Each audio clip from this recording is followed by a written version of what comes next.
Hello friend, आपका स्वागत है आपके अपने YouTube channel YK math and science classes में।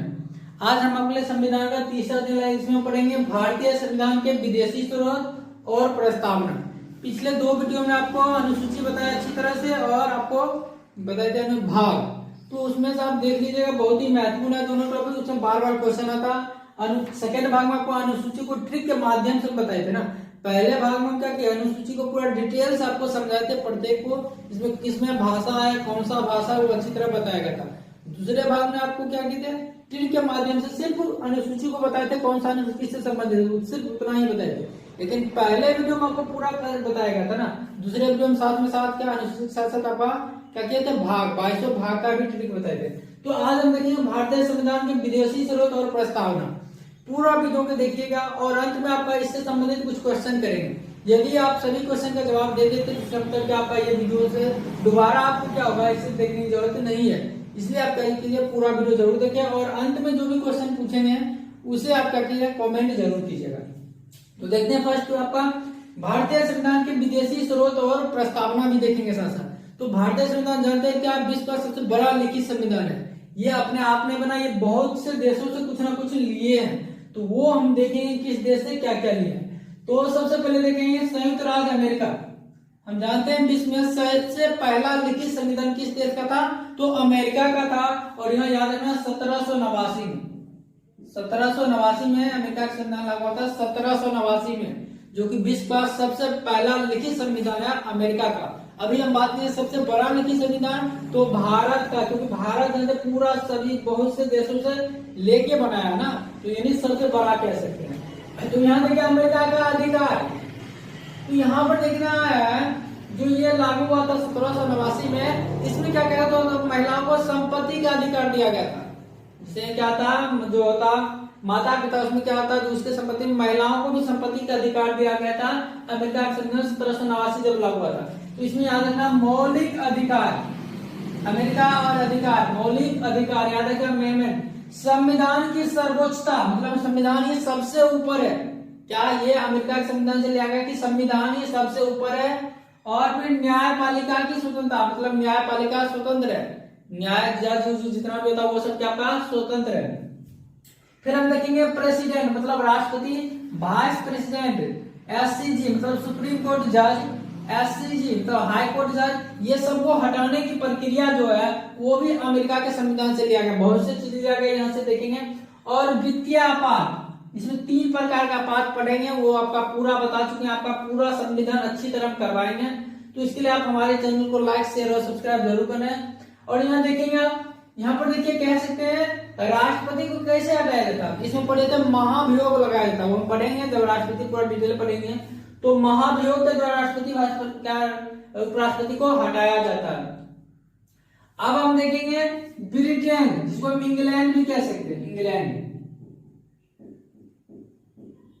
यहां से आपको लिया गया एकल नागरिकता, यानी प्रत्येक जो नागरिक है एकल ही नागरिकता उसके पास, दूसरा नागरिकता नहीं होगा। मतलब क्या, अगर मानते हैं यहाँ पर हम बिहार की नागरिकता ले लें, साथ ही साथ यदि आप दिल्ली की नागरिकता ले लेते तो ये नागरिकता आपको नहीं मिलेगा। अगर ऐसा करते तो वो गैर कानूनी है आपके लिए। तो यहाँ देखेंगे एकल नागरिकता, संसाधक शासन और विधि निर्माण की प्रक्रिया, कानून जो बनाने की प्रक्रिया है, ये हम जानते हैं इंग्लैंड के गुलामी थे। भारत जब था आजादी से पहले क्या इंग्लैंड के गुलाम थे, तो उन्होंने ही हमको क्या किया, विधि निर्माण है, कह सकते हैं कानून निर्माण की प्रक्रिया कौन सी क्या है, इंग्लैंड कह सकते हैं, ब्रिटेन। तो याद रखना एकल नागरिकता, संसाधक शासन और विधि निर्माण प्रक्रिया, ये तीनों आपका ब्रिटेन से लिया गया। एकल नागरिकता महत्वपूर्ण है, याद रखना एकल नागरिकता बहुत ही महत्वपूर्ण है। यहाँ पर देखिए मौलिक अधिकार बहुत ज्यादा महत्वपूर्ण है। फिर हम देखें आयरलैंड से नीति निर्देशक तत्व, ये हम जानते हैं भाग 4 में आता, पूरा नीति निर्देशक तत्व पढ़ेंगे, जो कि अनुच्छेद 36 से आपका 51 तक होता है। राष्ट्रपति निर्वाचन मंडल ना, राष्ट्रपति क्या, निर्वाचन मंडल। तो ये देखिएगा आपका क्या, निर्वाचक मंडल, ये अनुच्छेद 54 में इसका वर्णन है, अनुच्छेद इसका 54 में वर्णन है। इसमें क्या क्या लिखा, राज्यसभा सदस्य जो था, यानी राज्यसभा सांसद, लोकसभा सांसद और विधानसभा जो विधायक होते हैं वो सभी इसके निर्वाचक में भाग लेते चुनाव में। फिर देखिए राष्ट्रपति राज्यसभा सदस्य मनोनयन। तो राष्ट्रपति क्या कर सकता है, राज्यसभा जो कि उच्च सदन होता है, इसमें 12 सदस्य, याद रखना है 12 सदस्य। कितने सदस्य, राज्यसभा में 12 सदस्य, लोकसभा में 2 सदस्य अपने मन से क्या करता है, मनोनीत कर सकते हैं। लेकिन किनको करेंगे, तो जो व्यक्ति किसी विशेष क्षेत्र में, चाहे साहित्य क्षेत्र हो, कला क्षेत्र हो, विज्ञान क्षेत्र हो, समाज सेवा या किसी भी विशेष क्षेत्र में ख्याति प्राप्त होगा, उसी को मनोनीत कर सकते हैं। याद रखना है उच्च सदन राज्यसभा का 12 को और निम्न सदन जो था लोकसभा, उसमें क्या 2 मिला के कर सकते हैं 12 2 14। फिर मैं क्या मदद कर सकता है सदस्य 14 को, जिसमें राज्यसभा याद रखना 12, लोकसभा 2।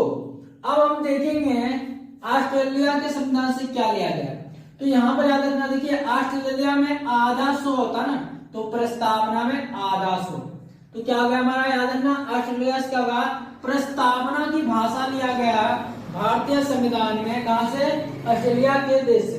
अब समवर्ती सूची और केंद्र और राज्य की शक्तियों का बंटवारा। समवर्ती सूची आपको क्या बता दें, अनुसूची 7 में है, जिसमें क्या संघ, राज्य और समवर्ती 3 सूची पढ़ाए थे। तो यहाँ पर देखिए केंद्र और राज्य के बीच संबंध है या शक्तियों का बंटवारा भी कह सकते हैं। मतलब क्या, कुछ विषय आपको केंद्र के पास दिया गया जिसको हम संघ सूची कहते थे, राज्य के पास दिया गया राज्य सूची जिसमें दोनों का अधिकार होता था, वो हमारा समवर्ती सूची होता था। तो ये सब कहां से लिया गया, आपका ऑस्ट्रेलिया से लिया गया, प्रस्तावना की भाषा और समवर्ती सूची, ये दोनों महत्वपूर्ण है, इसको याद रखेंगे। फिर हम देखेंगे जर्मनी, इसमें आपातकाल के दौरान जब आपातकाल लगता है तो उसमें राष्ट्रपति का क्या क्या शक्तियां है, इसका वर्णन है, वो जर्मनी के संविधान से लिया गया, आपातकाल के दौरान राष्ट्रपति की शक्तियां। फिर देखेंगे कनाडा, कनाडा से लिया गया संघात्मक विशेषताएं, केंद्र और राज्य के बीच शक्तियों का बंटवारा। याद रखना है जब आपको ऑस्ट्रेलिया ऑप्शन होगा तो ऑस्ट्रेलिया लगाएंगे, जब कनाडा होगा तो कनाडा लगना। यहाँ पर समवर्ती जब सूची होगा तब तो उसमें लगा दीजिए आप ऑस्ट्रेलिया, कोई दिक्कत नहीं है। फिर अब देखेंगे दक्षिण अफ्रीका, तो दक्षिण अफ्रीका से लिया गया संविधान संशोधन की प्रक्रिया।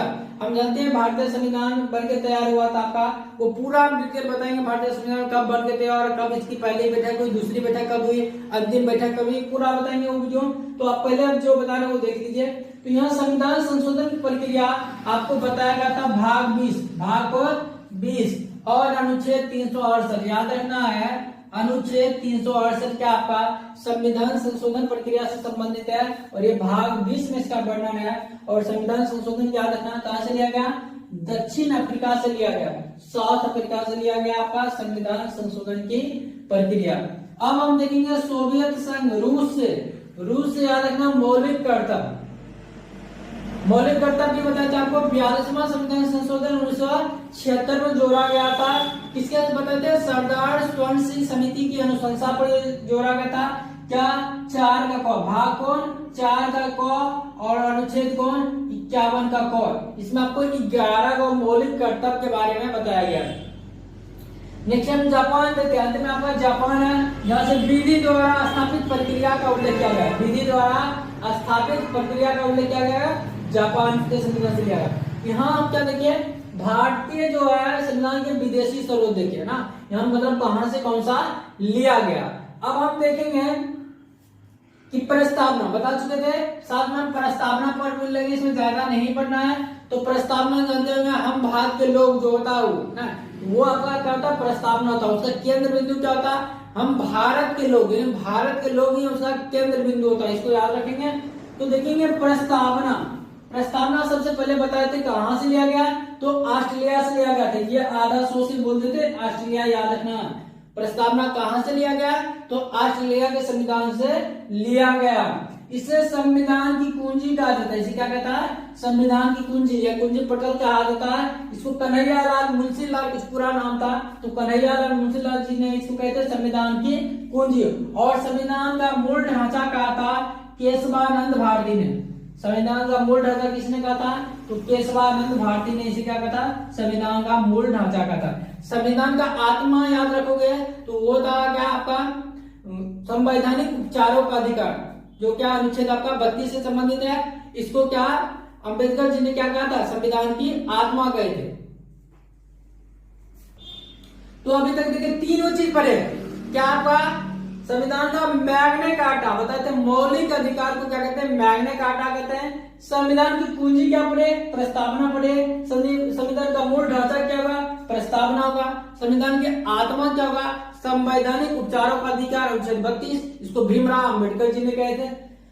आगे हम देखेंगे, यहाँ देखिए संविधान का जो प्रस्तावना है उसमें पढ़िएगा वो हमारा 26 नवंबर 1949 को लागू हुआ था। संविधान का कुछ भाग क्या होगा था आपका 26 नवंबर 1949 को ही जब बनके तैयार होता लागू हो गया था।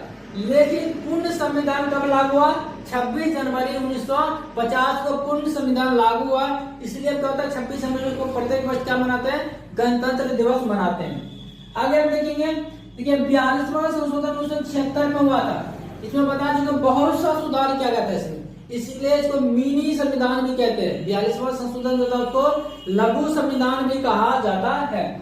इसमें देखिएगा 3 को नए शब्द जोड़ा गया था प्रस्तावना में, समाजवादी, पंथ निरपेक्ष और राष्ट्र की अखंडता।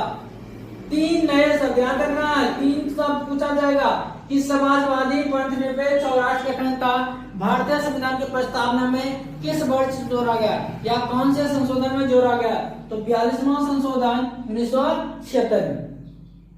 नेक्स्ट देखिए, इसमें 3 प्रकार की न्याय की बात कही गई है। जो प्रस्तावना पड़ेगा इसमें 3 प्रकार का जो है न्याय की बात किया गया, जिसमें आप देखिएगा तो एक सामाजिक न्याय, आर्थिक न्याय और राजनीतिक न्याय।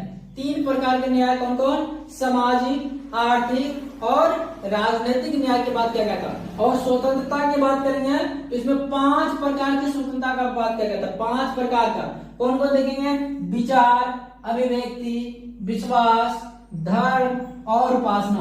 तो ये क्या होगा 5 प्रकार का क्या स्वतंत्रता की बात किया गया था। 3 प्रकार की न्याय की बात किया गया था भारतीय संविधान के प्रस्तावना में। तो हम देखते हैं 10 क्वेश्चन, इसको कमेंट जरूर कीजिएगा। सबसे पहले देखिए विदेशी स्रोत और देश का नाम लेते हैं, क्योंकि मेन आज हमारा टॉपिक क्या था, विदेशी स्रोत ही पढ़ रहे थे। तो संविधान संशोधन की प्रक्रिया किस देश से लिया गया, फर्स्ट क्वेश्चन है। दूसरा आपका मौलिक कर्तव्य जो है संविधान किस देश से लिया गया। तीसरा प्रस्तावना की भाषा किस देश से लिया गया। चौथा एकल नागरिकता किस देश से लिया गया। फिर हम देखेंगे 5वां विधि निर्माण प्रक्रिया जो है ये किस देश से लिया गया। फिर हम छठा देखते हैं नीति निर्देशक तत्व, ये कहाँ से लिया गया, नीति निर्देशक तत्व कहाँ से लिया गया। फिर हम 7वां देखते हैं मौलिक अधिकार, ये 7 हम देखिए क्या विदेशी स्रोत कहाँ से लिया गया। अब कुछ हम देखते हैं एक्स्ट्रा क्वेश्चन, तो देखते हैं जो हम आपको बताए वही क्वेश्चन आपका होगा कि संविधान की आत्मा किसे कहा जाता है। किसने कहा ये भी आपको बताए थे, किस अनुच्छेद में ये भी बताए थे, लेकिन हमने आपको पूछे संविधान की आत्मा किसे कहा जाता है। फिर नेक्स्ट देखेंगे अनुच्छेद 368 किससे संबंधित है। अनुच्छेद 368 आपको बताया हमने किससे संबंधित है। फिर देखेंगे आपका संबंधित सूची किस अनुसूची में वर्णन है। अनुसूची का पटरी है, सेकंड वीडियो में आप देख सकते हैं। तो यहाँ से आप क्या कर सकते हैं, आप पूरे 10 क्वेश्चन का आपको मैंने जरूर कीजिएगा। और आपको बता चुके हैं, आप देख सकते हैं संविधान, भारतीय संविधान आपका एक अलग प्लेलिस्ट बना, वहां जाके आपका संविधान पूरा आप देख सकते हैं। नेक्स्ट वीडियो से आप चले जाएंगे संविधान का अनुच्छेद को हम भाग पढ़ेंगे। जैसे आपको पहले बताए थे भाग 1 क्या था, जो राज्य और केंद्र के बीच संबंध था। भाग 2 आप क्या पढ़े थे, भाग 2 पढ़े था आपका नागरिकता का। तो वो दोनों एक वीडियो में लाएंगे हम, संघ और राज्य क्षेत्र एक और नागरिकता, ये दोनों आपको एक वीडियो में लाएंगे। फिर हम मौलिक अधिकार पढ़े थे, उसका अलग वीडियो होगा। फिर 4 भाग और 4 का नीति निर्देशक तत्व और मौलिक कर्तव्य एक साथ पढ़ेंगे। इसी तरह से आपको अनुच्छेद 365 में पढ़ेंगे, बहुत डिटेल से पढ़ेंगे। यदि आप हमारे चैनल से जुड़े रहेंगे तो क्या आपको संविधान में कहीं भी कोई दिक्कत नहीं होगा। यदि आज का वीडियो पसंद आए तो हमारे चैनल को लाइक, शेयर और सब्सक्राइब जरूर करें। धन्यवाद।